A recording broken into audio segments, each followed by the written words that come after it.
ମାଆ ମୁଁ ଆଜି ମାଆ ହେଇଗଲି। ମୁଁ ବି ଆଜି ଗୋଟେ ଝିଅକୁ ଜନ୍ମ ଦେଇଛି। ମୁଁ ଜାଣିନି ମୁଁ ତୋ ପରି ଲାଳନ ପାଳନ କରିପାରିବି କି ନାହିଁ। ଛୋଟବେଳର କଥା ତ ମୋତେ ମନେ ପଡ଼ୁନି, କିନ୍ତୁ ମୁଁ ଯେତେବେଳେ ସ୍କୁଲରୁ ଆସେ ବ୍ୟାଗ୍ ଫିଙ୍ଗି ଦେଇ ଖେଳିବାକୁ ଯାଏ।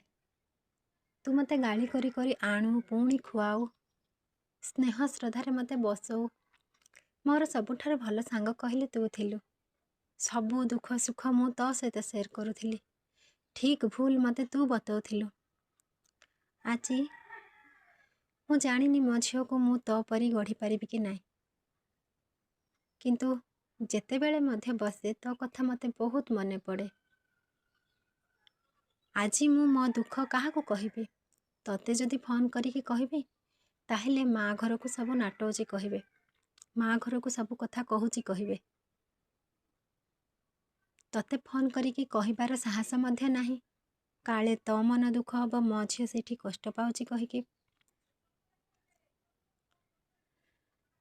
ତୋତେ ମୁଁ ମୋର ଦୁଃଖ କୌଣସି କଥା ବି କହିପାରୁନି, ଖାଲି ମୋର ସୁଖରେ ତୋତେ ସାମିଲ କରୁଛି।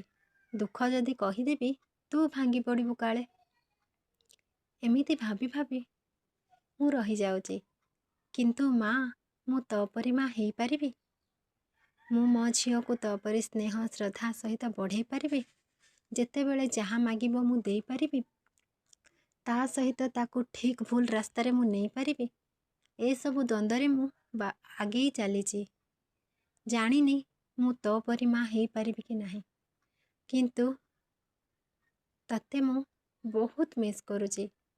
ଯେତେବେଳେ ମୁଁ ଭାତ ନିଜେ ବାଢ଼ିକି ଖାଉନଥିଲି, ତୁ ନଦେଲେ ମୋତେ ଭଲ ଲାଗୁନଥିଲା। ଏବେ ସମସ୍ତଙ୍କ ଶେଷରେ ମୁଁ ନିଜେ ବାଢ଼ିକି ଖାଇବାକୁ ପଡ଼ୁଛି। ଯେତେବେଳେ ମୁଁ ସବୁଆଡ଼େ ବୁଲିବାଲିକି ଆସେ ତୁ ଖାଇବୁ ବୋଲି, ମୋତେ ଡାକିବା ପାଇଁ ଏଠି କିଏ ନାହାନ୍ତି। ମୋତେ ଖାଇଲୁ କି କହିକି ପଚାରିବା ପାଇଁ କିଏ ନାହାନ୍ତି। ସେତେବେଳେ ମୋତେ ତୋ କଥା ବହୁତ ମନେ ପଡ଼େ। ତୋ ଜାଗା ମୋ ପାଇଁ କିଏ ନେଇପାରିବେନି। ଏବେ ମୁଁ ବୁଝିପାରୁଛି ତୁ ମୋତେ କେତେ କଷ୍ଟରେ ବଡ଼ କରିଥିବୁ।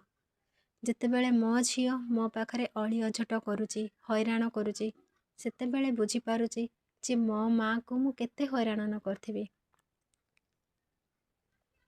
ତୋ ଜାଗାର ଶୂନ୍ୟତା ମୋ ପାଇଁ ସବୁବେଳେ ପଡ଼ିଥିବ।